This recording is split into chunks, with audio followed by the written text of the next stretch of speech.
सिंधु सारं जलं जगनिरेरसितुं कहेते ये शान्तरागरुचिविमरमाणु विश्वं निर्मापिता त्रिभुवनैकलकामभूत आवन्ते एव खलु ते ग्रहवत्तदीया यते समानमपरं नैरूपमर्षि वक्रं करेषु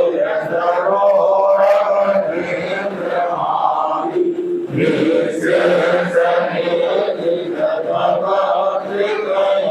निर्शेषमेधिगतभगवद्विकयोपमानं बिम्बं परं कमलितं परिसापरस्य यद्वासरे भवति पाण्डुपराशकल्पं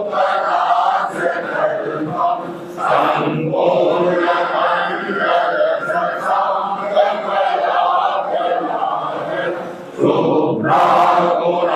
शुभ्राकुरात्रिभुवनं कवचं ययन्ति ये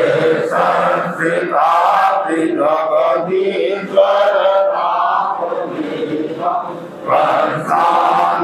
वर्षानिवारयति संचरतो यथेषं मित्रं विमर्शयति ते विकसाम्यमाने नेत्रं अनागति मनोरतिकारमाणं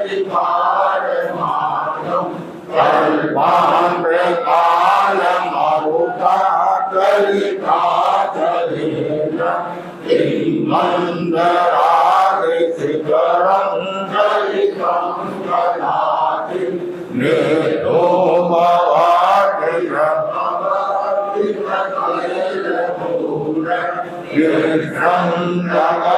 जगत्रयमिदं प्रकटीकरोति अज्ञो न दातुमरुणाचलिताचलामं दीपो परस्वतिसिनाप्रजगत्प्रकाश्य नासं कदापि दुःखयासि जराभुवन्य करोति सहसा युगपत्यगन्ति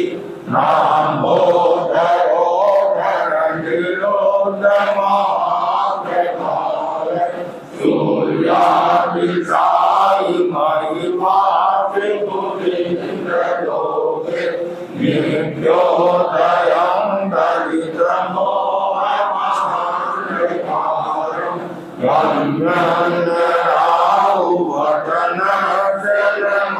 गम्यन्नराहुवदनजलमादिनानं इंद्रादते तवमुखाग्रमणर्पकान्ति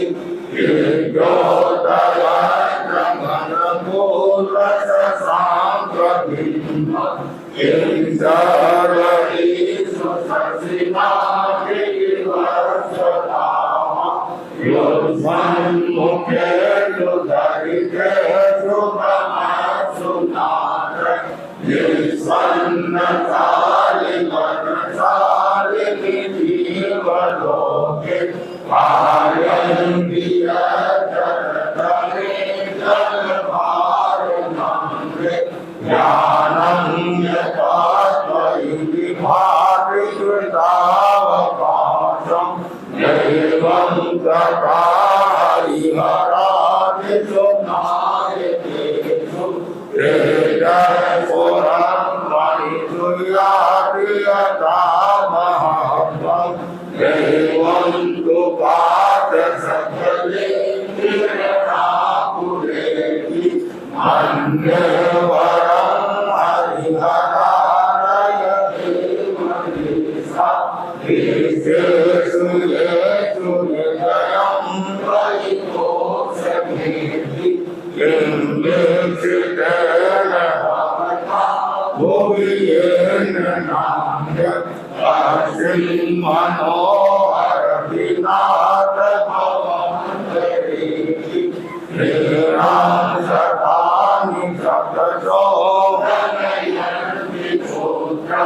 นานาสุตังปรุปวังจนนีประสูตะสัมมาทิโสตระติมานิสรัสราภิตาเทวะหินันทะยังสุรตังสุญญานังวามามะกันติโมระยะปะระมังกุมารสังมาลิกวานามมะรังธรรมะสัพพะระมาเมวะสังฆุปะระเปรยันติเมตุนานาสิวะสิวะปะระสมุนิตระพันธะอามังเยังวิภุมะเกณฑะมะสังฆมานังรัมมารังอิสระมะนังวะมะนังกะเทตุโยวิสรังลิขิตโยปะมะเทกะมิทังญาณสรูปะมะรังกะวะตันติสังฆะพุทธัสสะเอวะวิมุตตาจิตะพุทธิโภระตันสังกะโรสิโภนะกายสังกะระราตาสิทธิละสิวะมาตะวิเทวิธานังตังปะเมวะภะคะวันตุโสตโมสิโตพระนามาเทโวนาทิอาหายนาโตพระนามาสิทธิตาลามะละมุสนายโตพระนามาสิทธวตะ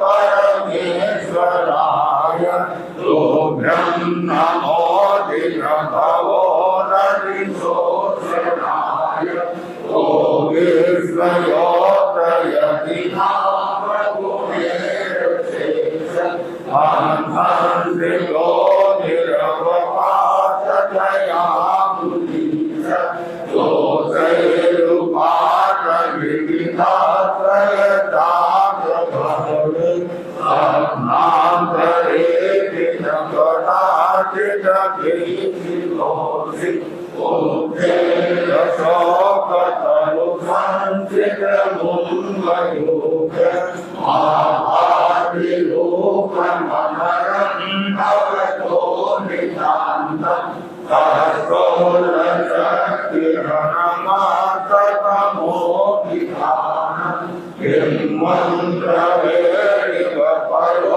ตะระมาสวัสดิกินนาสะเอมะหิมะโยกะสิกามิจิเตยินทาสะเตนะมะตุมะนิกากะตานังอิมบังวิยะติระตังสุรสามิทานังตุงโกดยาติสิรสีวะสะตระยัสสิอุณนาวตาเตตันตามะเรธาตุโสมันยิภาณเตกะวะปุมะเรโตเตทานังโอเทตสังกสุติเยระปาริธาเรมุเตสตังสุรมิเรวิวัชาเตโตมันสัพพะตะยังตะวะวิภาติสัจจังกะทานเตมุเตสิกังปะติปะมานุปะเรตตาโมกขปะเรตะเรญาลกิมิตะโสวันรัจจาปะยะติกวะตะปะเรมิสระอุนนิระเอมะระมังกะระมุนระปาติอายุลสันนะกะมายุกะสิกาติตามะปาโนกะดานิภะยะตระกิเนระตะปันมานิกาตระหิวราปะริกัลยันติเอตังยะตาตะมะวิมุ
Lord.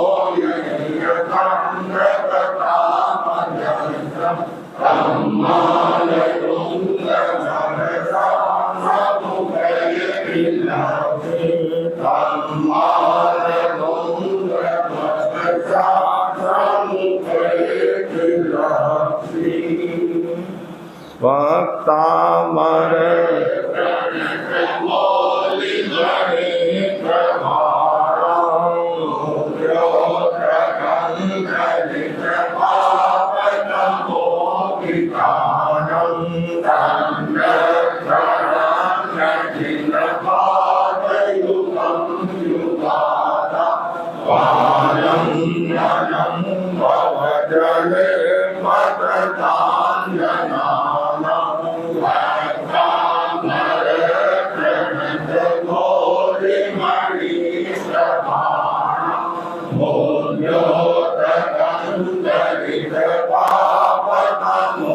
मोह्योतकन्दरितपापतमोहितानं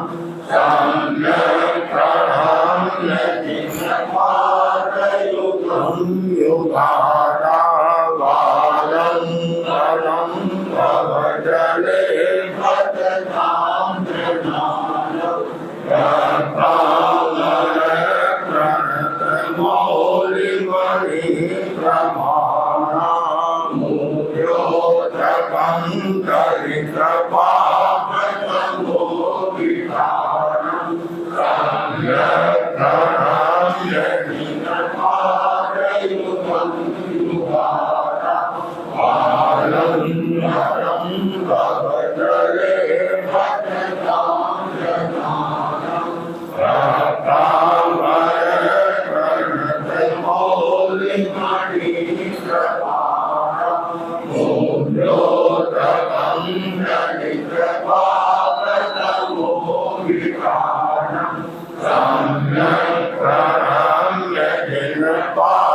संयक्षरान्नखिलपादयुगं युगादा बालं ननं भवजले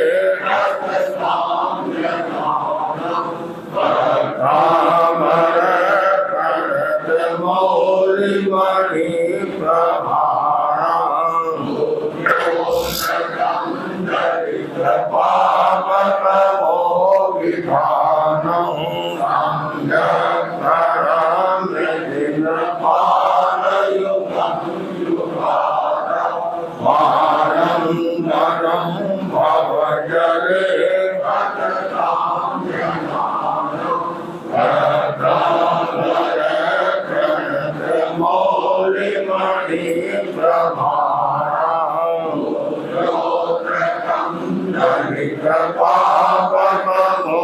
मोह्योतकन्दरितपापतमोहितानं संयक्षरान्नखिलपादयुगं युगादा बालं ननं भवजले मतताञ्जनानां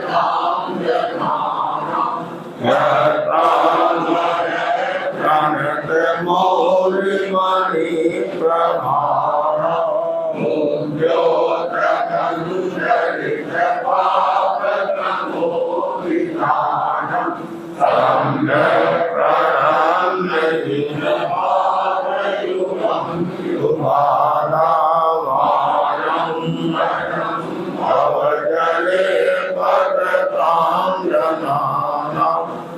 वक्तामरे प्रणतमौलिमणि प्रभारं मोह्योतकन्दरितपापतमोहितानं संयक्षरान्नखिलपादयुगं युगादा बालं ननं भवजले मतताञ्जनानां वक्तामरे प्रणतमौलिमणि प्रभारं मोह्योतकन्दरितपापतमोहितानं संयक्षरान्नखिलपादयुगं युगादा बालं ननं भवजले मतताञ्जनानां वक्तामरे प्रणतमौलिमणि प्रभारं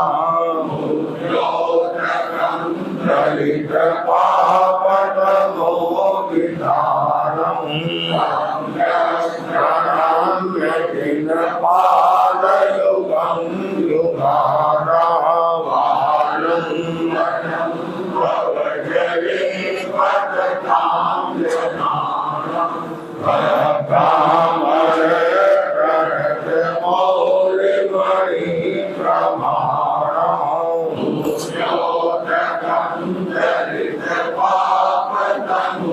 मोह्योतकन्दरितपापतमोहितानं संयक्षरान्नखिलपादयुगं युगादा बालं ननं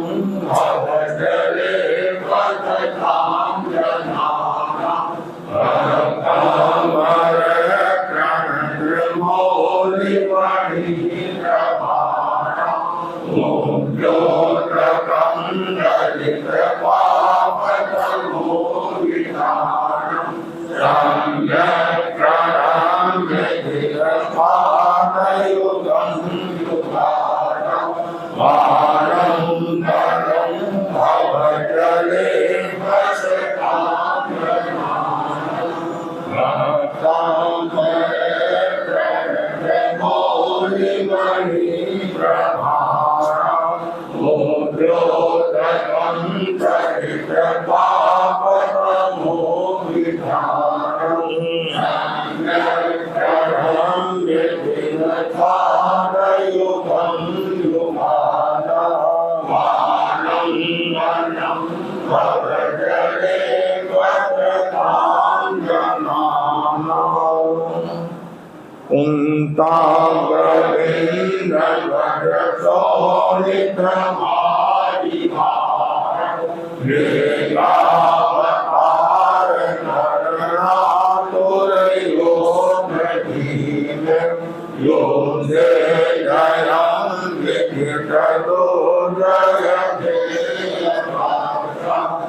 Jaya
माया विवेक छाया हो प्रभु विवेक छाया आत्मशक्ति जग जाई आत्मशक्ति जग जाई रघुवीर बने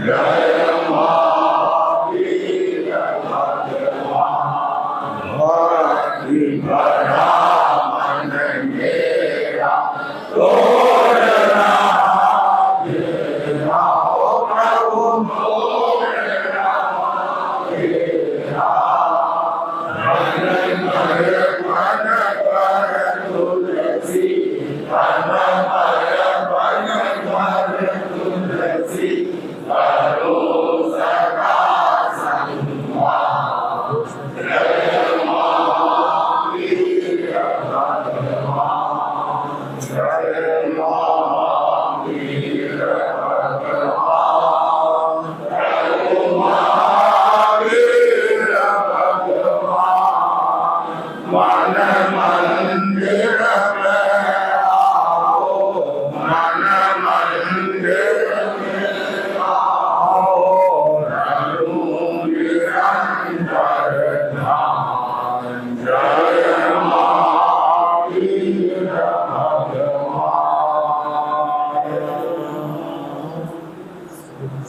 तपस्वी आचार्य श्री महाश्रमण जी पावन चरणों में कोटि कोटि वंदन। श्रद्धेय मुनिश्री के पावन चरणों में भावभरा वंदन। मुनिवृंद, उपस्थित समस्त श्रावक श्राविका समाज, आज मुनिश्री के सानिध्य में बृहद भक्तामर प्रकल्प अनुष्ठान एवं समारोह का आयोजन है। यह बृहत्तर कोलकाता में भक्तामर प्रकल्प का 100वां सप्ताह है। किसी भी कार्यक्रम के निरंतर 100 सप्ताह तक चलना अपने आप में एक उपलब्धि होती है। तो बृहत्तर कोलकाता क्षेत्र के लिए विशेष उपलब्धि है कि करीबन 2 वर्ष पूर्व मुनिश्री द्वारा प्रेरणा दी गई और श्रावक समाज ने उसे तत्परता के साथ स्वीकार किया और आज हम देख रहे हैं कि ये भक्तामर अनुष्ठान का क्रम 100वें सप्ताह में पहुंच चुका है। उत्तर हावड़ा सभा को इस कार्यक्रम की आयोजना का आज ये सुअवसर प्राप्त हुआ। सर्वप्रथम अब भक्तामर के संदर्भ में आज मुनिश्री का कुछ प्रेरणा प्रवचन भी रहेगा। तो सर्वप्रथम मैं आमंत्रित करूंगा मंगल मंगलाचरण हेतु बाल मुनि कुणाल कुमार जी को। मंगल मंगलाचरण हेतु बाल मुनि कुणाल। श्रद्धेय आचार्य प्रभु श्री चरणों में वंदन। श्रद्धास्पद मुनिश्री के चरणों में वंदन। जपते जप नवकार से हम लक्ष्य को पाए। जपते जप नवकार से हम लक्ष्य को पाए। तार जोड़े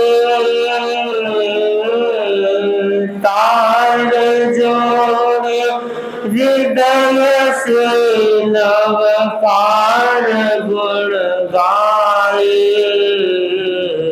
जपते जप नवकार से हम लक्ष्य को पाए। तीर्थपति श्री सिद्ध भगवन आचार्य का उपकार। आचार्य का ज्ञान दाता उपाध्याय साधु तारणहार।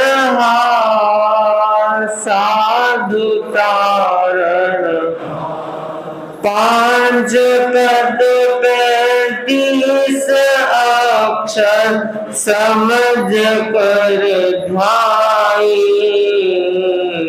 जपते जप नवकार से हम लक्ष्य को पाए। 108 गुण की फेर नित माला। फेर नित कर्म करते जन्म जन्म के होता मन आला, होता मन आला।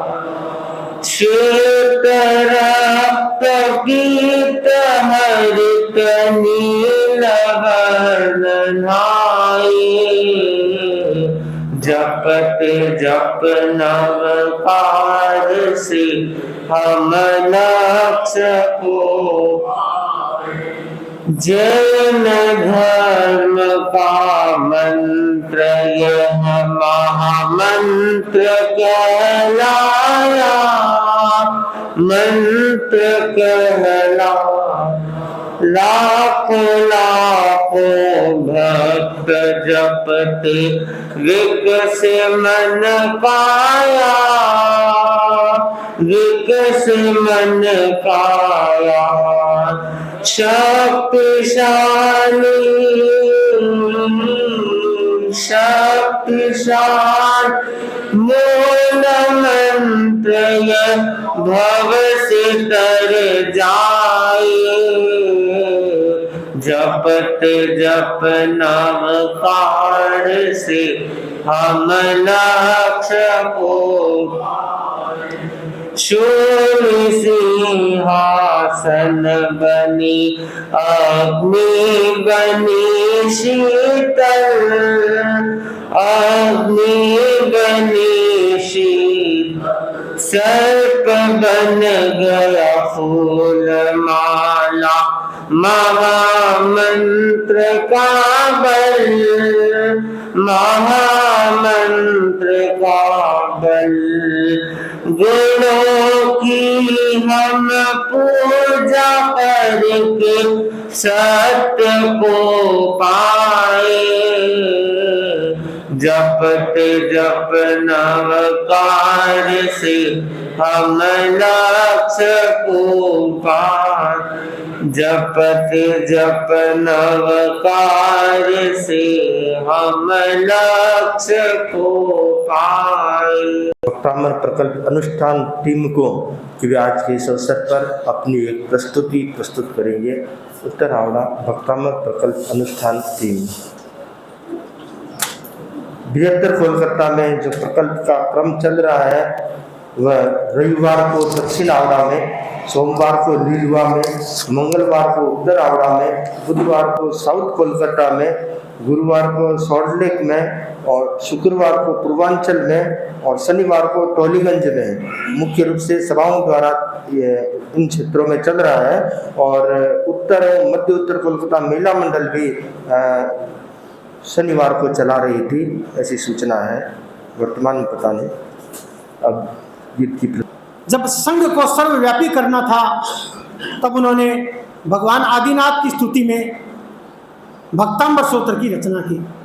हम सब भी इस प्रकल्प से जुड़े और संघ की प्रभावना में अपने आप को नियोजन करें और हम सब लक्ष्य करें कि हम सब भी संघ की सेवा में किसी न किसी रूप से अपने आप को समर्पण करें।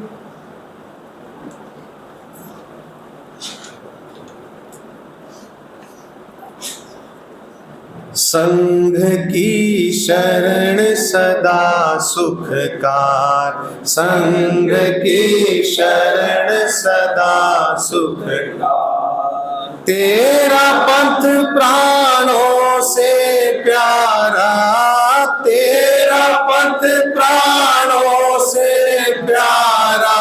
जीवन का आधार संघ की शरण सदा सुखकार, संघ की शरण सदा सुखकार। गौरवमय इतिहास संघ का, गौरवमय इतिहास संघ का।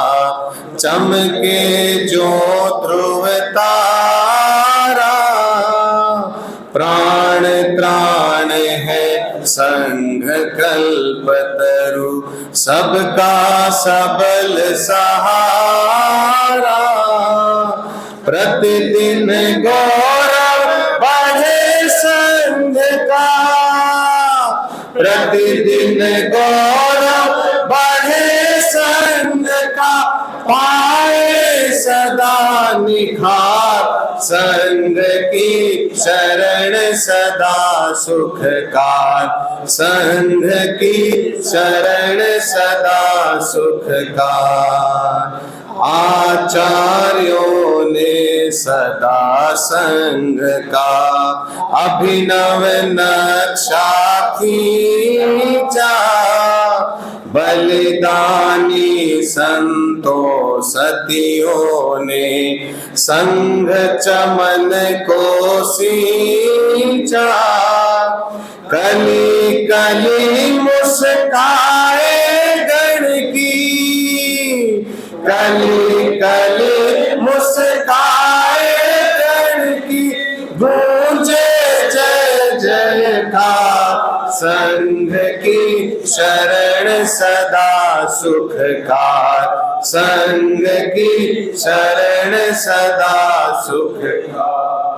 काम कुंभ यह काम धेनु है, करे कामना पूरी, चिंतामणि सम संग निराला, दूर करे मजबूरी। संघ पुरुष के श्री चरणों में, संघ पुरुष के श्री चरणों में वंदन 12,000, संघ की शरण सदा सुखकार, संघ की शरण सदा सुखकार। बढ़ाए गण शोभा भा, जय संकल्प सजाए, संग संग पति संकेतों पर अपने प्राण चढ़ाए, करे कामना मंगला निस दिन, करे कामना मंगल निस दिन, संग रहे गुलजार, संघ की शरण सदा सुखकार, संघ की शरण सदा सुखकार। तेरा पथ प्राणों से प्यारा, तेरा पथ प्राणों से प्यारा, जीवन का आधार, संघ की शरण सदा सुखकार, संघ की शरण सदा सुखकार, संघ की शरण सदा सुखकार। चरणों में वंदन। प्रातः स्मरणीय युग प्रधान आचार्य श्री महाश्रवण जी के चरणों में वंदन। अत्र विराजित मुनि श्री जिनेश कुमार जी स्वामी एवं सहवर्ती संतों के चरणों में मथेन वंदामी। भक्तांबर प्रकल्प के आज के इस अनुष्ठान में पधारे हुए सभी सभा संस्था के पदाधिकारीगण एवं सभी धर्म अनुरागी श्रावक श्राविकाएं, सभी को सादर जय जिनेन्द्र। लगभग 2 वर्षों पूर्व मुनिश्री ने ऐसा एक इंगित किया साउथ हावड़ा की धरा से कि बृहत्तर कोलकाता क्षेत्रों में भी भक्तांबर का अनुष्ठान होना चाहिए। और इस इंगित को 2 वर्ष पूर्व जब मुनिश्री ने दिया तब सभी क्षेत्रों में एक एक दिन निर्धारित करके हर क्षेत्र को दिया और उत्तर हावड़ा क्षेत्र में यह दिन मंगलवार का रहा। उस दिन से मुनिश्री आज ये 100वां प्रकल्प है। 100 सप्ताहों से अनवरत भक्तांबर अनुष्ठान प्रतिदिन प्रति सप्ताह चलता है। और एक ऐसा सुखद संयोग भी रहा मुनिश्री कि जब आपने ऐसी प्रेरणा दी तो पहला भक्तांबर हमारे उत्तर हावड़ा के सभा के उस समय जो अध्यक्ष थे भाई श्री राकेश जी संचेती, उनके घर से ये प्रकल्प शुरू हुआ और जो 99वां जो गत सप्ताह हुआ वो भी हमारे सभा के पूर्व अध्यक्ष श्रीमान तेजकरण जी के घर में संपन्न हुआ। तो ऐसे 100 सप्ताह देखते देखते कब चले गए पता नहीं चला और उत्तर हावड़ा क्षेत्र के 100 घरों में ये प्रकल्प अनवरत अभी भी चल रहा है मुनिश्री। और आज ये प्रकल्प में सुबह जो ये हॉल में दृश्य देखा गया मुनिश्री जी, ये भी आपके श्रम को दर्शाता है कि 100 परिवारों में अनवरत ये चलता हुआ क्रम आगे भी निरंतर चलता रहे, ऐसी आप हमें प्रेरणा दें। आज के इस अनुष्ठान में पधारे विभिन्न सभा संस्थाओं के सभी पदाधिकारी, भक्तांबर प्रकल्प के हमारे संयोजक विकास जी श्याम सुका, राजेश जी बैद, पूरी उनकी टीम, सभी श्रावक श्राविका समाज, सभी का मैं उत्तर हावड़ा सभा की ओर से बहुत बहुत अभिवादन करता हूँ, अभिनंदन करता हूँ। ओम अरहम। प्रकल्प का सुंदर क्रम सभी जगह चल रहा है और कई क्षेत्रों में तो इसका पूरा बायोडाटा रिकॉर्ड रखा जा रहा है। साउथ कलकत्ता से जो रिपोर्ट प्राप्त हुई है कि वहाँ पर आज 99 सप्ताह संपन्न हो चुके हैं। कल बुधवार को उनका 100वां सप्ताह होगा। तो उसमें जहाँ भक्तांबर का अनुष्ठान होता है वहाँ कितने मेंबर भाग ले रहे हैं, कितनी सामायिक होती है, पूरा रिकॉर्ड इन्होंने लिखा है। और अभी तक 1837 सामायिक इस भक्तांबर प्रकल्प में हुई है। ऐसे ही सभी क्षेत्रों में अपना अपना रिकॉर्ड होगा। अगर आपको ज्ञात हो तो अवश्य मुनिश्री को निवेदन करें, ये हमारा पूरा रिकॉर्ड बताएं। गूगल रखते हैं रिकॉर्ड सारा। हाँ, और क्षेत्रों में इसकी अग्रिम बुकिंग भी चालू रहती है, 2 महीना, 3 महीना, 4 महीना, 5 महीना तक। तो अच्छी बात है, श्रावक समाज में उत्साह है, जागरूकता है और बहुत जरूरी है। अनुष्ठान का प्राचीन काल से बहुत महत्व रहा है और मंत्र और स्तोत्र स्तुति के साथ जुड़े हुए और हमें एक तरह से सुरक्षा प्रदान करते हैं, वातावरण को सकारात्मक बनाते हैं, नेगेटिव एनर्जी को दूर करते हैं और पॉजिटिव एनर्जी उत्पन्न करते हैं। तो धर्म स्थान में तो धर्म आराधना चलती रहती है। जब अनुष्ठान तक स्वाध्याय प्रवचन होते हैं, चरित्रात्मा का पदार्पण होता है, तो वहाँ का वातावरण तो पवित्र रहता ही है, परंतु घर का वातावरण पवित्र कैसे बने? कोई सामायिक करता है, कोई जाप करता है, तो व्यक्तिगत करते हैं। तो सामूहिक अनुष्ठान करने से, सामूहिक अनुष्ठान से जो ध्वनि तरंग निकलती है, जो वाइब्रेशन बनता है, उससे जो शुद्धि होती है वो अपने आप में विशेष होती है। कई बार आप देखते हैं कि हवा को शुद्ध करने के लिए आप एयर फ्रेशनर का उपयोग करते हैं या कोई स्प्रे करते हैं जिससे एयर फ्रेश हो जाए, परंतु कितनी देर उसका असर रहता है? थोड़ी देर असर रहता है। तो वैसे ही भक्तांबर अनुष्ठान जो सप्ताह में एक दिन कराया जाता है, 1 घंटे के लिए कराया जाता है, तो उसका थोड़ी देर प्रभाव रहता है। उसका प्रभाव दीर्घकालिक तक रहे तो उसके लिए जरूरी है कि परिवार के सदस्य हर दिन घर में भक्तांबर का पाठ करें। अगर हर दिन भक्तांबर का पाठ होगा तो हर दिन घर की शुद्धि होगी, हर दिन नकारात्मक ऊर्जा दूर होगी, सकारात्मक ऊर्जा का प्रवाह होगा और बुरी शक्तियां अंदर प्रवेश नहीं कर पाएगी। भक्तांबर में बड़ी शक्ति है, नमस्कार महामंत्र में बड़ी शक्ति है। इनका जहाँ पाठ होता है वहाँ पर अनिष्ट शक्तियाँ, अशुद्ध शक्तियाँ प्रवेश नहीं करती हैं, दूर रहती है। इनका बड़ा प्रभाव है इस ब्रह्मांड में। इनकी उपासना करने वाले इतने मनुष्य हैं, देवी देवता है, तो इनके उपासक को वे प्रोटेक्शन प्रदान कर सकते हैं, प्रोटेक्शन देते हैं। तो बहुत जरूरी है कि घर घर में भक्तामर का पाठ हो।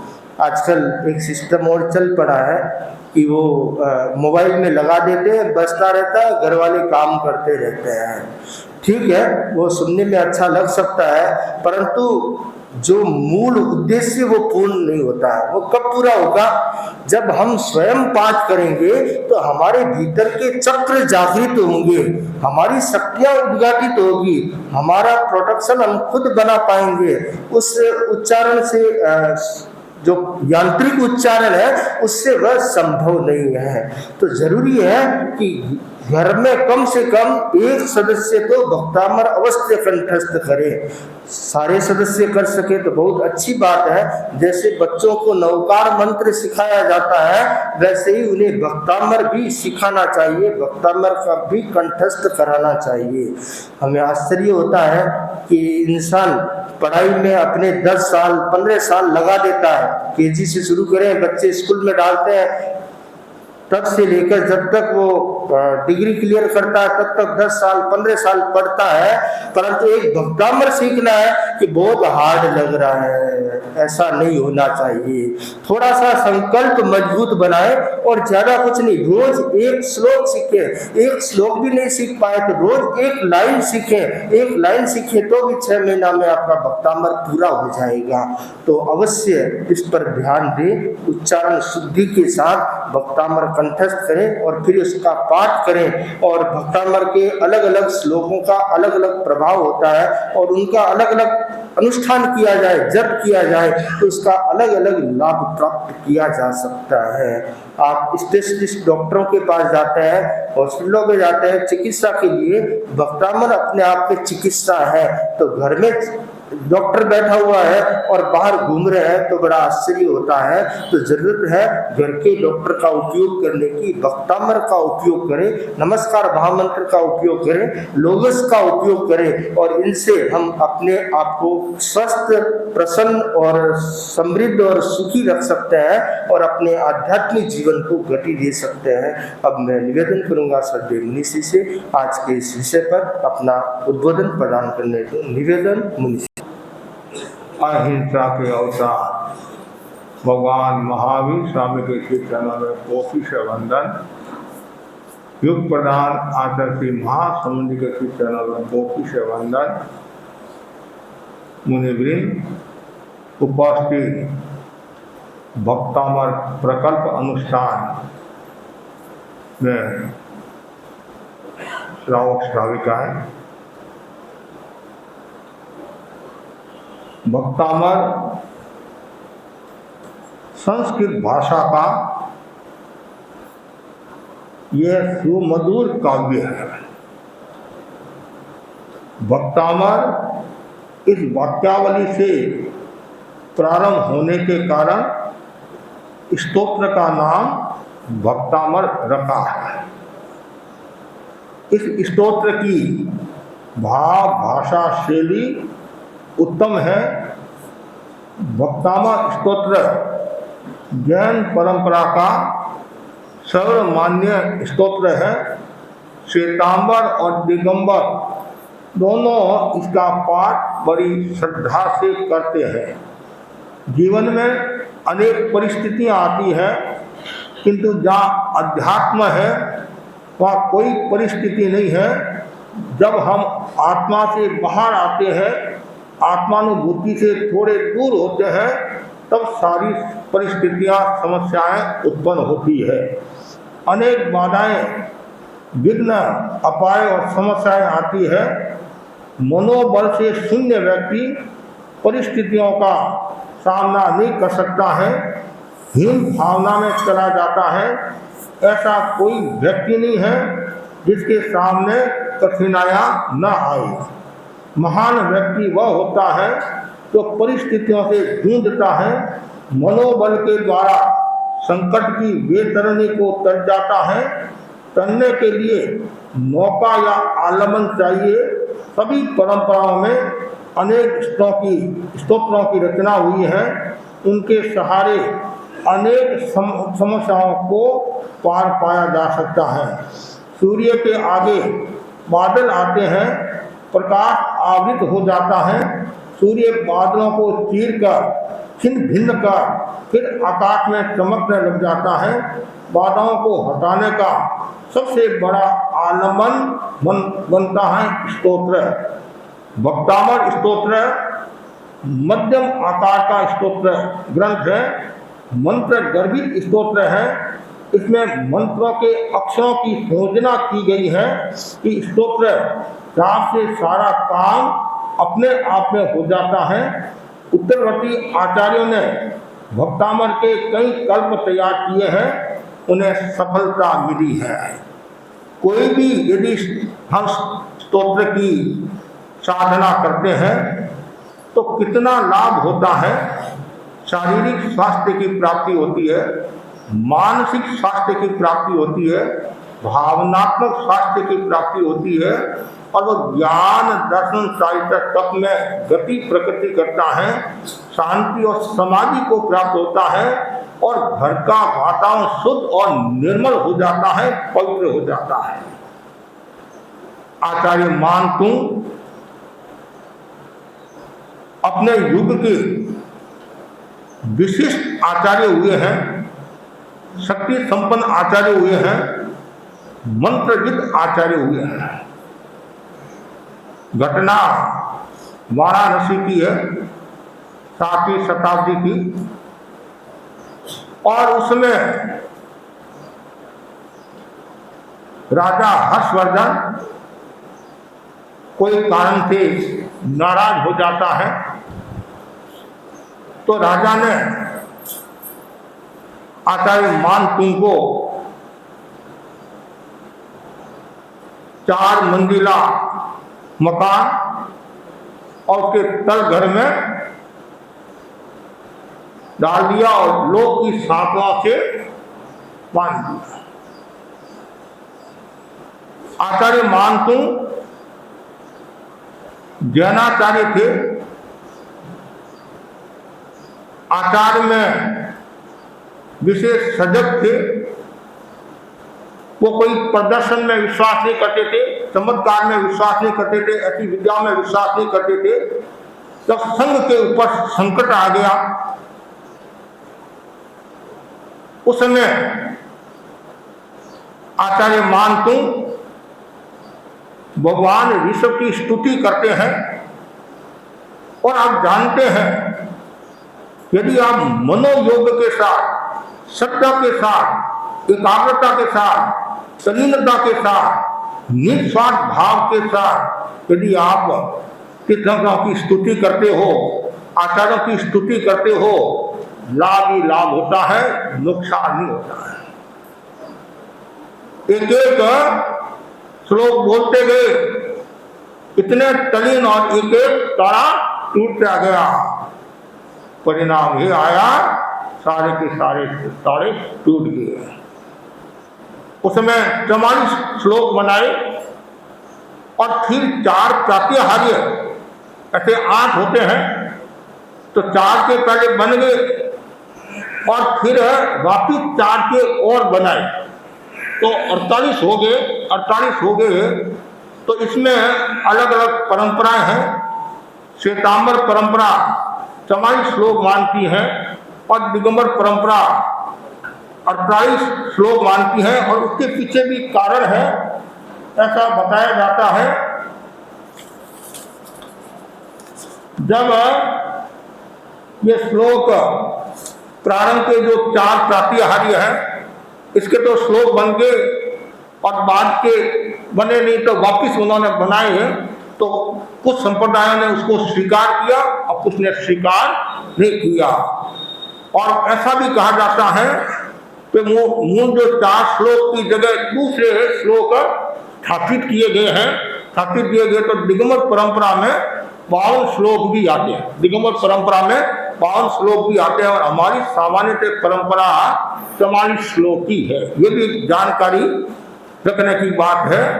तो ये भक्तामर की जो रचना विशेष परिस्थिति में हुई है और ऐसा भी कहा जाता है आचार्य मानतुंग के बारे में एक परंपरा ये है वो दिगंबर से श्वेतांबर बने, और एक परंपरा ये है श्वेतांबर मुनि से दिगंबर मुनि बने। ऐसे भी परंपरा है। लेकिन कुछ भी हो कि जैन समाज के लोग आचार्य मानतुंग को सब समान दृष्टि से देखते हैं, और वो हमारे आराध्य है, हमारे आचार्य है। ऐसी अवधारणा श्वेतांबर दिगंबर परंपरा की है। तो आचार्य मानतुंग ने जो ये कार्य किया, अपने आप में विशिष्ट कार्य, विलक्षण कार्य है। और जब हम भक्तामर का उच्चारण करते हैं कितनी प्रसन्नता होती है। एक भाई ने कहा कि मुझे ये संस्कृत नहीं आती है, तो भक्तामर का हिंदी में जो बनाया हुआ है उसका मैं वाचन कर सकता हूँ, पढ़ सकता हूँ, पढ़ने में कोई प्रॉब्लम नहीं है। जितना रस, जितनी तल्लीनता, जितनी एकाग्रता भक्तामर के मूल में आती है, संस्कृत में आती है, उतनी ही उनमें संभवतः नहीं आती है। मूल होता है। और आप एक एक अक्षर पर ध्यान दे, एक एक शब्द पर ध्यान दे, एक एक वाक्य पर ध्यान दे, मंत्र से कम नहीं है। एक एक शब्द प्रेरणा देने वाला है, एक एक पद्य मन को शक्तिशाली बनाने वाला है। जब हमारे सामने श्रावक श्राविकाएं समस्या लेकर आते हैं तो आचार्य महाप्रज्ञ जी ने मंत्र समाधान, और आचार्य भी हमारे क्या करते, साधु साध्वी भक्तामर का इस पद्य का स्वाध्याय करो, जाप करो, माला फेरो, तो उसका बहुत बड़ा प्रभाव है। मैंने खुद ने किसी को यह पद्य दिया, ये कोई पद्य दिया, वो भाई जेल में था, कारागृह में था, तो मैंने कहा जो आपने कर्म किए वो तो भोगने ही पड़ेंगे, क्षमता के साथ भोगो, नए कर्मों का बंधन ही होगा। गुरुदेव की कृपा से जबरदस्त प्रभाव पड़ा। ऐसी एक जगह और मैंने भाई को कहा था आप अपनी बहन को कहो कि ये जाप करते रहे, और परिणाम है दोनों जेल से कारागृह से छूट गए। मतलब ये निमित्त है, बाकी तो अपने कर्म है, लेकिन एक भक्तामर का विशेष प्रभाव होता है। और उनमें तो पहला जो भक्तामर का जो श्लोक है, ये श्लोक विघ्न विनाशक है, सफलता देने वाला है। और पहले श्लोक में आचार्य मानतुंग किसको वंदना करते हैं? किसको वंदना करते हैं? भगवान ऋषभ को वंदना करते हैं। और ऐसा कहा जाता है कि भगवान ऋषभ को वंदना करने के पीछे कारण क्या? एक तो वो भगवान के आराध्य थे, उनके जो चरण थे वो चरण पवित्र थे। चरण क्या थे? पवित्र थे। और आप जानते हैं जब आप साधु संतों को वंदना करते हैं और चरण स्पर्श करते हैं, अंगुष्ठ आप माथा अंगुष्ठ के लगाते हैं, तो आपको कितनी अनुभूति होती है। अभी वर्तमान में क्या हो रहा है, इधर कम हाथ लगाते हैं, इधर ज्यादा हाथ, गोड़ा, और कभी कभी तो इतना जोर से वंदना करते हैं घुटने में दर्द और हो जाता है। तो घुटना, अब आप जानते हो घुटना, आप लोग क्या कहते हैं, घुटना में दर्द है, अंगुष्ठ में कोई नहीं कहता मेरे दर्द है। सामान्य से तो जहां दर्द है, घुटना में दर्द है, घुटना क्या देगा? दर्द भी देगा, और क्या देगा? तो चरण स्पर्श का आजकल जो हमारी श्राविकाएं पियर से वापिस ससुराल आती है बहुआ, तो सासू जी को प्रणाम करती। पहले तो पूरे झुककर करती थी, चरण स्पर्श करती थी, और पैर भी दबाती थी। और अभी वर्तमान में स्पर्श तो करती है, वो चरण स्पर्श नहीं है, वो घुटना स्पर्श है। फिर ऐसे करती है, घुटना फिर घुटना ही देगा, और फिर आप कहते कमर में दर्द है, वो है, तो और क्या, अब झुकते नहीं है तो फिर दर्द जाएगा कहां से? दर्द कहां से जाएगा? ये कोई मनोरंजन की बात नहीं है, ये यथार्थ बात है। इसके पीछे बहुत बड़ा गणित है, बहुत बड़ा रहस्य है। तो चरण स्पर्श का बहुत बड़ा मूल्य है। यह प्रश्न खड़ा होता है कि चरण स्पर्श ही क्यों? पूरे शरीर में मस्तिष्क हमारा शक्ति संबंध है, पूरे जितने अंग है तो सबसे महत्वपूर्ण कौन सा है? मस्तिष्क है। और चरण तो निम्न है, मतलब पैर तो निम्न है, धरती पर है, उनको हम चरण स्पर्श क्यों करते हैं? बहुत गहरा प्रश्न है। एक दृष्टि से देखे तो मस्तिष्क हमारा उत्तम जो है महत्वपूर्ण है, लेकिन आप जानते हैं जो धरती से जुड़ा हुआ होता है उसका मूल्य होता है। आप क्या बोलते महाराज, धरती से जुड़ा हुआ कार्यकर्ता, तो उसका मूल्य होता नहीं होता है। धरती से जुड़ा हुआ होता है, जिसके पैर धरती पर रहते हैं उसका मूल्य हो जाता है। और कभी कभी धरती से ऊपर पैर होने लग जाते हैं तो क्या होता है, वो नीचे भी गिर जाता है। जो धरती से जुड़ा हुआ है, जो नीचे बैठा हुआ है, उसको कोई खतरा नहीं है, और कुर्सी पर बैठा है उसको कभी भी खतरा हो सकता है, कभी भी खतरा हो सकता है। कभी देखते हैं कुर्सी टूट भी जाती है, लेकिन धरती पर जो बैठा हुआ है उसको सामान्य क्या कोई खतरा नहीं होता है। हमारे आचार्य कितने दिव्य थे, और जो हमारे साधु साधी पैरों में पटरा नहीं पहनते थे पुराने समय में, आज भी कहीं नहीं पहनते हैं। इसके पीछे कारण है एक्यूप्रेशर। हमारे आचार्य कितने दूरदर्शी थे कि वो साधु यदि चलता है तो शायद इसके एक्यूप्रेशर हो जाता है, अनेक बीमारियों से निजात पा लेता है। दूसरी बात है, जो चरण स्पर्श है, इससे क्या होता है, घेरा बनता है। क्या बनता है, घेरा बनता है। किसका घेरा, वत्सलता का, प्रेम का, सौहार्द का, शक्ति का घेरा बनता है। इससे एक आत्मीयता जुड़ती है।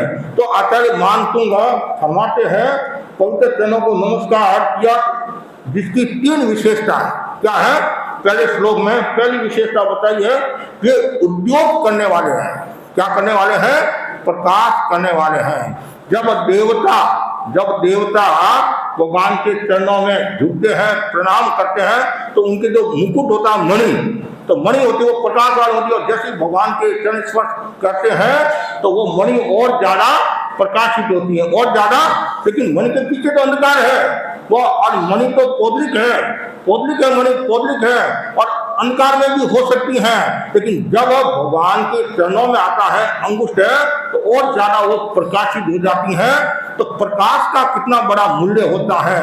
लेकिन हमारे जीवन में कसाय का अंधकार है, हमारे जीवन में मोह का अंधकार है, और हमारे जीवन में अज्ञान का अंधकार है, मिथ्यात्व का अंधकार है। बाहर का अंधकार भी आपको कितना रुला देता है। कभी कभी 1-2 मिनट के लिए लाइट चली जाती है तो माहौल कैसा हो जाता है। तो बाहर का अंधकार इतना खतरा पैदा करता है, और भीतर का अंधकार तो और ज्यादा खतरा पैदा करता है। बाहर का अंधकार तो थोड़ी देर के लिए नुकसान पहुंचा सकता है, तो भीतर का जो मिथ्यात्व का अंधकार है, मोह का अंधकार है, अज्ञान और कसाय का अंधकार है, वो बड़ा खतरनाक होता है। इसलिए भगवान की वाणी है कि नानम प्रयासम, ज्ञान प्रकाश करें। अब अंधकार को दूर करना है, मोह को दूर करना है, तो उसके लिए हमें क्या करना पड़ेगा, ज्ञान करना पड़ेगा, ज्ञान की प्राप्ति करना पड़ेगा। और वो ज्ञान की प्राप्ति कब होगी, जब हम चरणों में झुकेंगे। है नहीं, कितना सुंदर का है। विद्या किसको आती है, जो झुकता है उसको विद्या आती है। आचार्य तुलसी ने एक बात प्रवचन में फरमाया, तो बहुत मार्मिक बात है।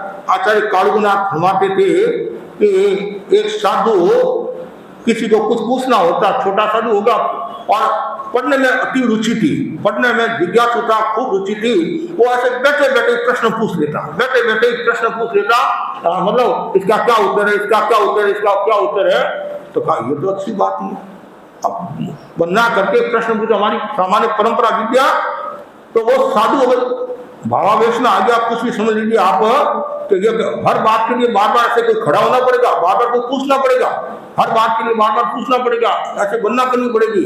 आचार्य कालुगुनी राज ने उस साधु को अपात्र घोषित कर दिया, अपात्र घोषित कर दिया। ये विद्या के लायक नहीं। कितनी गहरी बात है। पर क्यों ये अज्ञान है, कसाय, मोह, आग्रह, कुछ भी समझो, ये मिटेगा तब प्रकाश होगा। तो भगवान को पहली विशेषता में भगवान को क्यों नमस्कार कर रहा हूँ कि उद्योग करने वाले, प्रकाश करने वाले हैं। लोकस्य उद्योग करे, लोक में उद्योग करने वाले हैं। बाहर का जो प्रकाश है वो कुछ क्षणों के लिए होता है, वो चला जाता है। भीतर का प्रकाश हमेशा शाश्वत रहता है। और जो तीर्थंकर हैं उनके तो हमेशा ही प्रकाश है, क्यों, केवल ज्ञान, केवल दर्शन। दूसरा बताया गया है वे आलम्बन देने वाले हैं। क्या देने वाले हैं, आलम्बन, सहारा का अपना बुद्ध मूल्य होता है। घर में कोई व्यक्ति बूढ़ा हो जाता है, वृद्ध हो जाता है, यदि उसको पुत्रों का सारा मिल जाता है, परिवार का सारा मिल जाता है, तो आनंद की अनुभूति करता है। यदि लकड़ी का भी सारा मिल जाता है तो भी वह पार हो जाता। पुराने समय में 45-50 साल के हो जाते तो गेलियां रखते थे।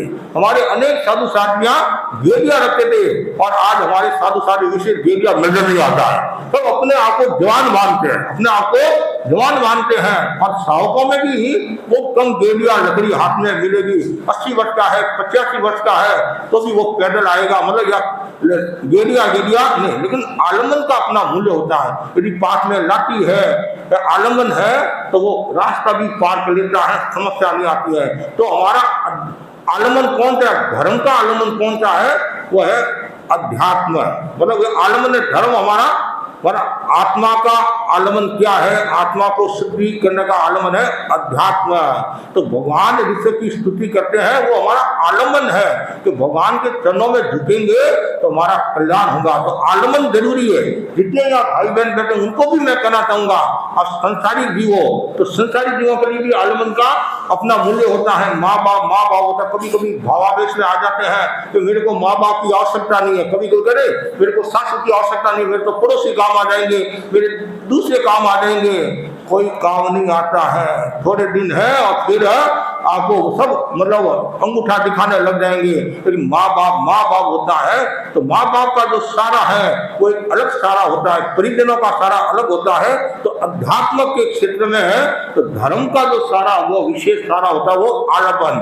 तीसरा बताया गया है कि पाप का नाश करने वाले क्या है? पाप का नाश। हमारे भीतर में कितना अज्ञान है, उस अज्ञान को दूर करने वाले हैं। जैसे बता रहे पापं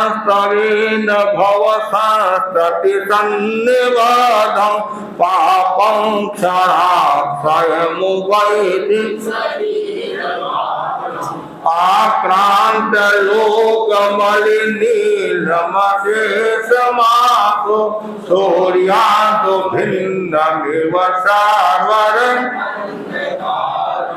सघन अंधकार है, घोर अंधकार है, और सूर्य आते ही अंधकार भाग जाता है। उसी प्रकार हमारे घोर पाप है, पूर्वार्जित कर्म है। लेकिन जैसे ये हम भगवान का सहारा लेते हैं और भगवान का आलम्बन लेते हैं, सत्संगत करते हैं और ज्ञान चेतना को जागृत करते हैं, तो क्या होता है? हमारा पाप दूर हो जाता है। पाप को दूर करना जरूरी है, और पाप को यदि दूर नहीं करेंगे, पाप से छुटकारा नहीं पाएंगे, तो आत्मा सद्गति को प्राप्त नहीं होगी।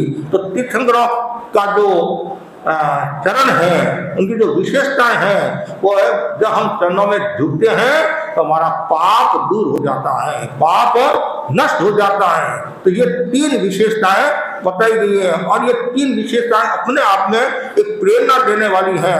और यदि आप सांसारिक दृष्टि से भी चिंतन करें तो भी एक प्रकाश, यदि आप माँ बाप का सम्मान रखते हैं तो माँ बाप से भी आपको प्रकाश मिलता है, माँ बाप से भी प्रकाश मिलता है। माँ बाप का सम्मान रखते हैं तो आपको सहारा मिलता है, और माँ बाप का सम्मान रखते हैं तो आपका अज्ञान दूर होता है, वो आपको सही मार्ग बताते, एक दृष्टि से। लेकिन अध्यात्म की दृष्टि से बहुत महत्वपूर्ण यह पद्य है, इसका निरंतर जाप करना चाहिए, निरंतर। जैसे हमारे भक्तामर प्रकल्प अनुष्ठान में हमने स्पेशल पहला पद्य और 39वां पद्य दिया है। तो ये जो पहला जो पद्य है ये क्या सर्वविघ्न विनाशक है और सफलता देने वाला है, मन को शक्तिशाली बनाने वाला। बार बार भक्तावार। कुछ लोग कहते हैं महाराज उच्चारण में समस्या आती है, तो उसमें 2-3 बातें ध्यान रखने की है। जो संयुक्त अक्षर आता है ना, संयुक्त अक्षर, तो वो आधा अक्षर, जैसे उदाहरण के लिए खुद तो या भक्तावर कहते हैं तो भ पर वजन आएगा, भक्तावर। पहला जो अक्षर होता है उस पर वजन आएगा भक्तावर। दूसरा दीर्घ और ह्रस्व, छोटी मात्रा बड़ी मात्रा, उसके लिए क्या करे?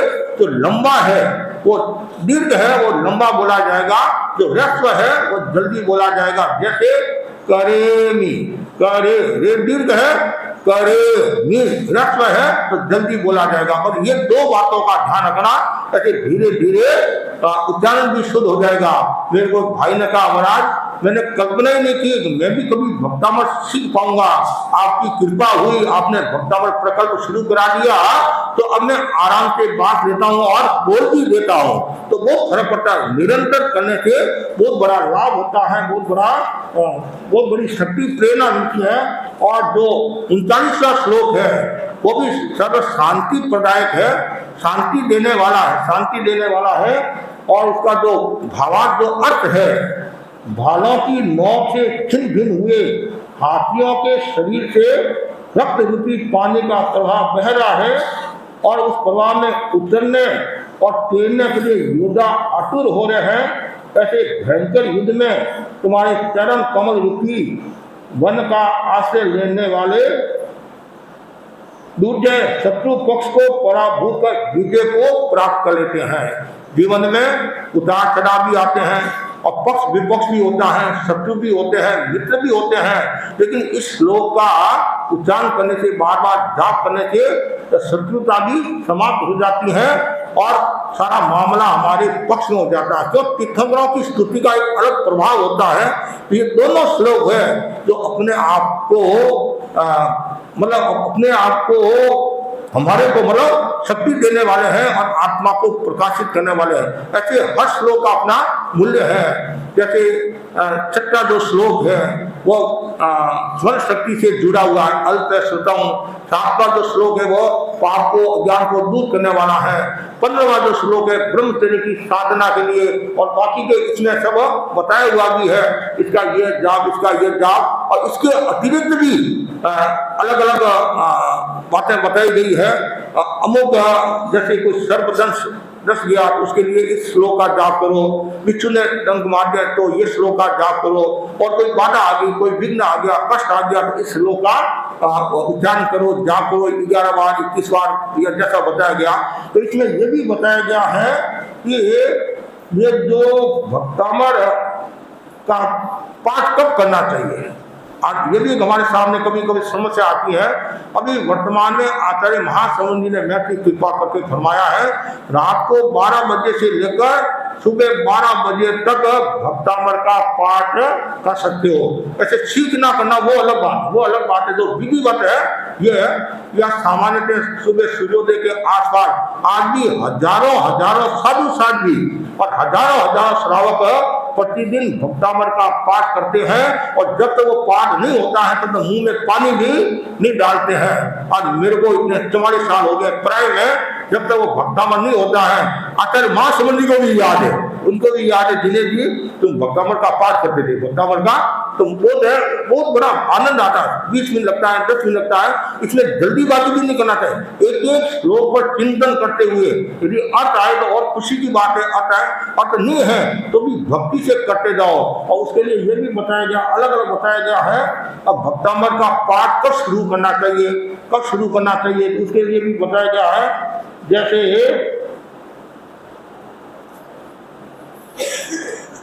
मिक्सर वैशाख सावन आसोद कार्तिक मिक्सर पोष माघ फाल्गुन मास में करना उपयुक्त है। और शुभ वार, शुभ तिथि और शुभ वार में शुद्धि पूर्वक प्रारंभ करे, और दिशा का भी ध्यान रखना चाहिए, उत्तर या पूर्व। तो मैं एक और सुझाव देना चाहता हूँ, जिस घर में आप जाप कराने के लिए जाते हैं, अनुष्ठान कराने के लिए जाते हैं, उस घर का सदस्य कोई न कोई एकादशना आंबिल उपवास करे तो और अच्छा। और कोई परिवार का एक सदस्य भी ब्रह्मचर्य की साधना करे, शील की साधना करे तो और ज्यादा पार मिलेगा। और जो प्रारंभ करते हैं तो उस दिन उपवास, एकादशना, अंगिल या शील की साधना के द्वारा करें तो और ज्यादा आनंद आएगा और प्रसन्नता के साथ पूर्व या। और ये इसमें ये ध्यान रखना, रोते नहीं, सोते नहीं, प्रसन्नता के साथ। और इसमें हमारा खान पान भी स्वस्थ होना चाहिए, विशेष ध्यान रखने की बात है।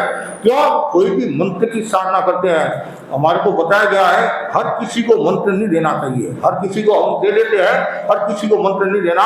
पात्र देकर मंत्र देखना, योग्यता को देकर मंत्र देना, वो शाकाहारी है मांसाहारी, उसका भी ध्यान। इधर हम नौका मंत्र का बताते हैं, भाई नौका मंत्र का जाप करो, और वो मांस खा रहा है, नॉन वेज का प्रयोग करा है तो मुश्किल हो जाती है। इस सब बातों का ध्यान रखना चाहिए। और इतना करोगे, इसमें वस्त्र शुद्धि, शरीर शुद्धि का भी अपना मूल्य होता है। कोई भी जाप करे तो विषय ये ध्यान रखना चाहिए। और अलग अलग परंपराओं में अलग अलग बातें बताई है, लेकिन कुल मिलाकर ये दिगंबर और श्वेतांबर दोनों परंपरा वाले इनको मानते हैं और हम आचार्य मानतुंग के आभारी हैं, और जिन्होंने हमारे को ये बहुत बड़ा आयाम दिया, एक तरह का आयाम ही है, मतलब प्रकल्प दिया। और इसका जाप, जैसे भगवान ऋषभ की स्तुति सुबह की जाती सामान्यतया, और भगवान पार्श्व की स्तुति शाम को की जाती, उसके लिए गुरुदेव ने फरमा दिया है। कल्याण मंदिर का यदि कोई जाप करना चाहते हैं, पाठ करना चाहते हैं, तो 12 बजे से लेकर रात को 12 बजे तक, हाँ दिन में, मतलब दिन में 12 बजे से लेकर रात को 12 बजे तक, और भक्तामर है रात को 12 बजे से लेकर सुबह 12 बजे तक कर सकते हैं, इसमें कोई प्रॉब्लम नहीं है। और अब ये 32 श्लोक जो है, ये क्या माना 27 और 48 का, तो उसमें इतना ही है भाई हमारी गुरु परंपरा है, और उसमें कोई तरह की बात नहीं है, गुरु ने जैसा आदेश दिया है। और यदि विस्तार, इसमें अलग अलग मत है, आचार्य नैमित्तिक शास्त्री का अलग, नैमित्तिक जी का अलग मत है, और किसी का, और ये रचना में भी किसी कोई कहता है बाढ़ के समय हुई रचना, तो हमारी तो सब परंपरा है। और कोई कहता है हर्षवर्धन के, कुल मिलाकर ये बाढ़ और मई सारा दिन ही थे, बाढ़ और मई सारा दिन ही थे। और तो उसमें कोई घटना घट जाती है और वो सूर्य की उपासना करते हैं, तो वापिस वो ठीक हो जाते हैं, तो उसमें भगवान ये आचार्य मानतुंग का भी उधर पधारना होता है। तो जो मंत्री था, जो मंत्री वो मंत्री जैन था, मंत्री जैन था राजा का, तो राजा ने कभी कुछ कहा होगा कि जैनों में कुछ नहीं है, ऐसा है वैसा है, देखो यहाँ सनातनियों में ऐसा ये वो है। घटना लंबी है, मैं थोड़ा सा संक्षिप्त में मतलब, तब उस समय मंत्री भी कमजोर नहीं था, वो भी जैन धर्म में पूरी आस्था रखने वाला था। उन्होंने कहा राजन ऐसी बात नहीं है, हमारे जैन साधु साधु भी वो मंत्रविद है, वो शक्ति संपन्न है, लेकिन हम चमत्कार में विश्वास नहीं रखते हैं, प्रदर्शन में विश्वास नहीं रखते हैं, लेकिन लोगों को तो वही चाहिए। अब कोई कारण से ऐसा हुआ तो मैंने बताया नहीं, तो फिर राजा वो हर्ष था, वो नाराज हो गया, तो फिर उन्होंने तल घर में उनको लोह की सांकड़ों से बांध दिया। और उस समय ये उन्होंने चिंतन किया कि नहीं, चमत्कार नहीं करना है, प्रदर्शन नहीं करना, विद्या का प्रदर्शन नहीं करना, लेकिन संघ के ऊपर संकट आ गया है, और उसमें यदि मैं ध्यान नहीं दूंगा तो थोड़ा सा, तो फिर ये रचना हुई। तो जैसे आचार्य भद्रबाहु ने भी संघ के ऊपर संकट आया, तो ये औषधहर स्तोत्र की रचना की। समय समय पर हमारे आचार्य संघ पर संकट आते हैं तो वो समाधान देते हैं। अभी वर्तमान में श्रावक समाज में भी कोई समस्या आ जाती है, तो हमारे आचार्य कितने दयालु है, कितने कृपालु है, तत्काल वो अपने श्रीमुख से मंत्र देते हैं, या संतों को कह देते हैं इनकी समस्या सुनो और इनको समाधान दो। क्यों? ये हमारे को मानने वाले हैं, और हमारा आलमन लेकर ये बैठे हैं, सारा लेकर बैठे हैं, हमारे अनुयायी। तो हमारा नैतिक कर्तव्य है कि इनको सही मार्ग बताए, अध्यात्म का मार्ग बताए। तो ये भक्तामृत प्रकल्प जब हम दक्षिण हावड़ा में थे, तो मेरे मन में आया कि कुछ न कुछ स्थायी प्रकल्प शुरू होना चाहिए, और इसमें कोई नाश्ता पानी नहीं। हाँ, मतलब ये नाश्ता पानी, तो फिर क्या नाश्ता पानी का जो नाश्ता पानी की बात आ जाती है, तो घर की शुद्धि नहीं होती है, घर की शुद्धि नहीं होती, उस व्यक्ति की भी शुद्धि नहीं होती है। वो तो बार बार नाश्ता में लगा रहता है कि किसी ने नाश्ता किया कि नहीं किया, कि नहीं किया, वो खाली नहीं चला जाए। और हमारे कुछ श्रावक भी बहुत दयालु है, वो भी अवसर देते, महाराज थोड़ी छूट दे दो, थोड़ी छूट दो। अरे भाई बोला कि ठीक है, वापिस जाकर आ जाओ और वापिस नाश्ता कर लो, मतलब गरीब, मतलब ठीक है, उस समय बस काम हो गया, काम हो गया, नहीं खाती है। हमारा जो है क्या फर्क पड़ता है, अरे नौकाशी हो जाएगी, नौकाशी हो जाएगी। और दूसरी बात, कुछ न कुछ तो आध्यात्मिक प्रकल्प होना चाहिए। ठीक है, ये सामाजिक व्यवस्था, उसका भी अपना मूल्य होता है। ठीक है, कोई दूर से आया है या 2-3-4 घंटे का कोई कार्यक्रम है, तो फिर भी कोई बात हो सकती है, लेकिन ये विशेष ध्यान रखना चाहिए कि मतलब 15-6 साल में तो एकदम शुद्ध है, तो कुछ भी जाए, ठीक पानी तो ठीक अलग बात है, पानी हिंदू। मैं तो आपको कहना चाहूंगा, लंबे समय तक चलाना है तो आरंभ समारंभ मत करना। दूसरी बात यह है, हाँ दूसरी बात यह है कि कोई भी सिंगाड़ा आए धर्म संघ का, और मतलब उनको भी आप निवेदन करना, जिन जिन क्षेत्रों में नहीं चलता है वो भक्तामर का प्रकल्प शुरू हुए। एक बार भी यदि आप घर में भक्तामर का प्रकल्प करा दिया, जाप करा दिया, फिर देखो आपके घर में कितनी शांति होगी, कितनी शांति। जो नहीं आने वाले श्रावक श्राविका जो मेरे दर्शन करने के लिए नहीं आते हैं, तो वो लोग भी अपने घरों में भक्तामृत का पाठ करा रहे हैं और कहते ये तो बहुत अच्छा है, बहुत अच्छा है, बहुत अच्छा है। एक महेश्वरी भाई है, एक एक्टिव एकड़ में, उनको पूरा का पूरा भक्तामृत आता है, पूरा का पूरा भक्तामृत आता है।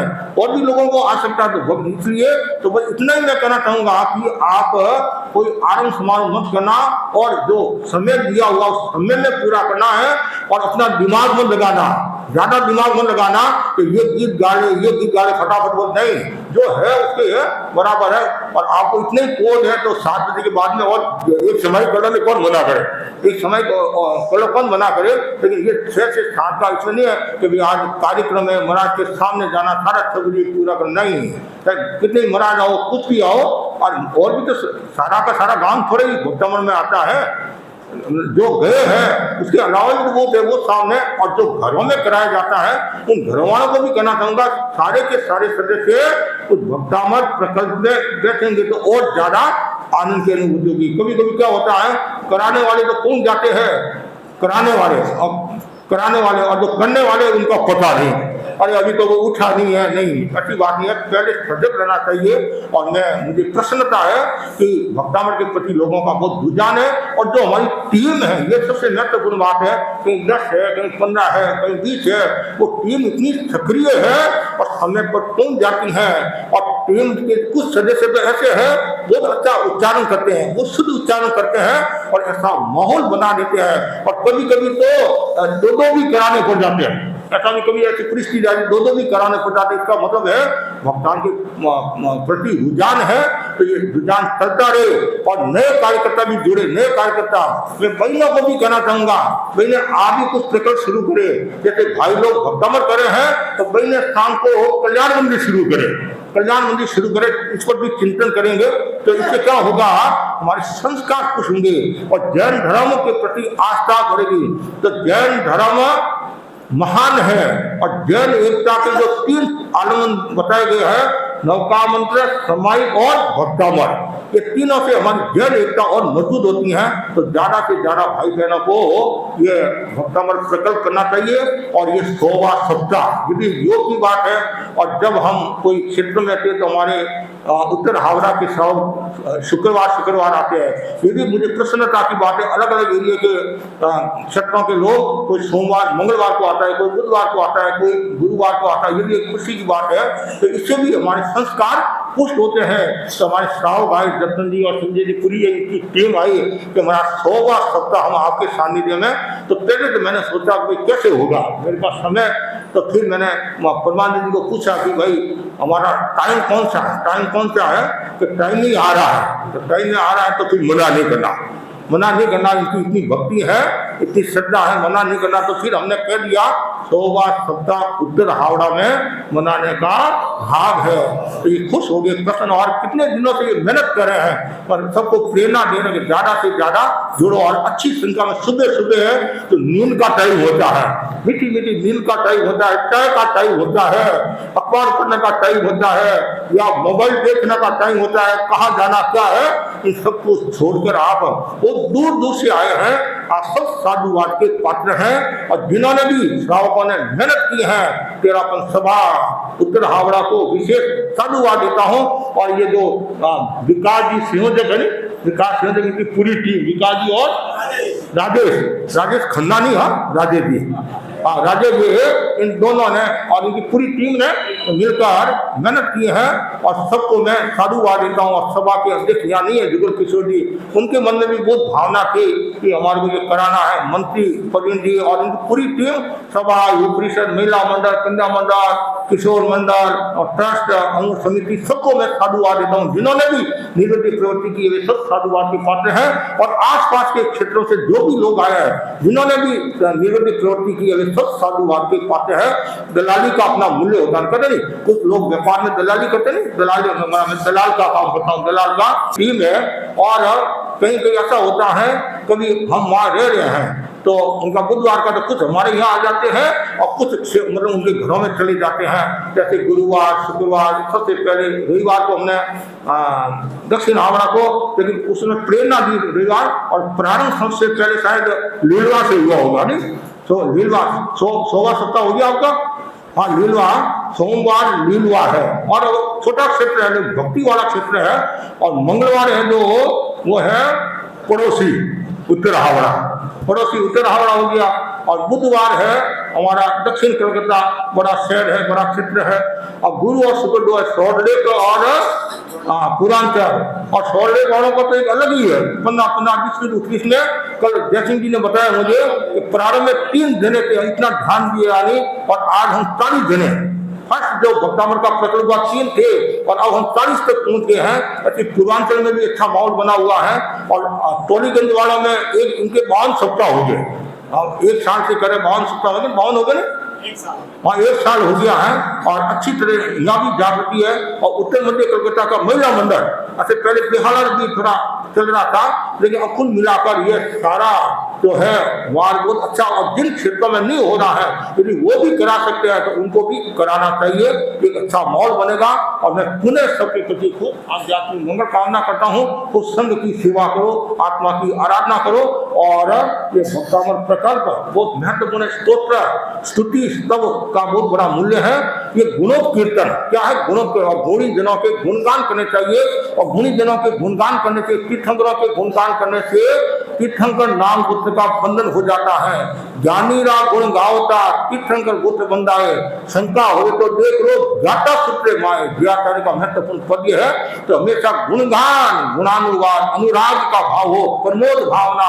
फूल इतने बिखरे पड़े हैं, कोई चुनने वाला नहीं। और पात्रों की शिकायत दुनिया में शख्स के पास है। तो हमें क्या करना है, हमेशा अच्छाई को ढूंढना है, प्रमोद भावना। यदि कोई काम करता है तो उसको प्रोत्साहित करो और उसका मनोबल मजबूत होगा। मोहन लाल जी स्वामी फरमाते थे, बिल्कुल तुम पसंद की बात कर, बुरी बात उल्लू के लिए छोड़ दे। तो हमें पसंद की बात करना है। और अच्छाई बाजार में और बुराई है घर में, सुधारना घर में, प्रशंसा सबके सामने करो तो उसका मनोबल मजबूत होगा।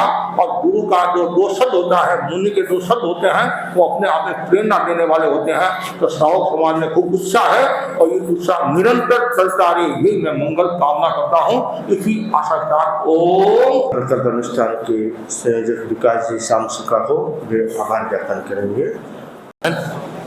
यहाँ विराजित मुनि श्री जिनेश कुमार जी एवं सहवती साधुवन को भाव भरा वंदन। अब विभिन्न क्षेत्रों से पधारे हुए सभा के संस्था के पदाधिकारीगण और संपूर्ण श्रावक समाज को मेरा सादर जय जिनेन्द्र। घर घर भक्तांबर एक ऐसा प्रकल्प जिसमें संघ प्रभावना, मजबूत संगठन एवं व्यक्तित्व विकास हो रहा है। मुनि श्री जिनेश कुमार जी की प्रेरणा से कलकत्ता, बृहद कोलकाता में लगभग 2 साल से भक्तांबर प्रकल्प चल रहा है। उसी क्रम में उत्तर हावड़ा में हर मंगलवार को सुबह 6 से 7 हम भक्तांबर चला रहे हैं। हम कृतज्ञता ज्ञापित करते हैं मुनि श्री जी जिनेश कुमार जी के प्रति, जिन्होंने हमें इतना अच्छा प्रकल्प दिया, प्रदान किया, जिससे चतुर्वेद धर्म संघ का विकास का काम के साथ कर्म निर्जरा का लाभ मिल रहा है। कृतज्ञता ज्ञापित करता हूं उत्तर हावड़ा श्री जैन स्वयंवर तेरापंथी सभा का, जिन्होंने यह आध्यात्मिक कार्य करने का हमें मौका दिया। आभार व्यक्त करता हूं तेरापंथ युवक परिषद उत्तर हावड़ा, महिला मंडल तेरापंथ प्रोफेशनल फॉर्म और अणुबद्ध समिति हावड़ा का, जिनका सहयोग हमें निरंतर मिल रहा है। आभार व्यक्त करता हूं संपूर्ण श्रावक समाज का, जिसके सहयोग से हम घर घर जाकर कर्म निर्जरा का कार्य कर रहे हैं। विशेष आभार व्यक्त करता हूं मेरा मॉर्निंग वॉकर्स भक्तांबर टीम का, जिनके सहयोग से हम ये निरंतर चला रहे हैं। मेरा निवेदन है पूरे भक्तांबर टीम से खड़े होकर मुनि श्री जी का दर्शन करें। एक एक का नाम लिख करूं बहुत है, लेकिन विमल जी का खासकर विशेष बोलता हूं, जो उन्होंने सुबह सुबह उठकर हमें सबको जगाते हैं। 4 बजे, कोई 5 बजे उठ के हमें सबको जगाते हैं। हमारे उपासक श्री महावीर जी,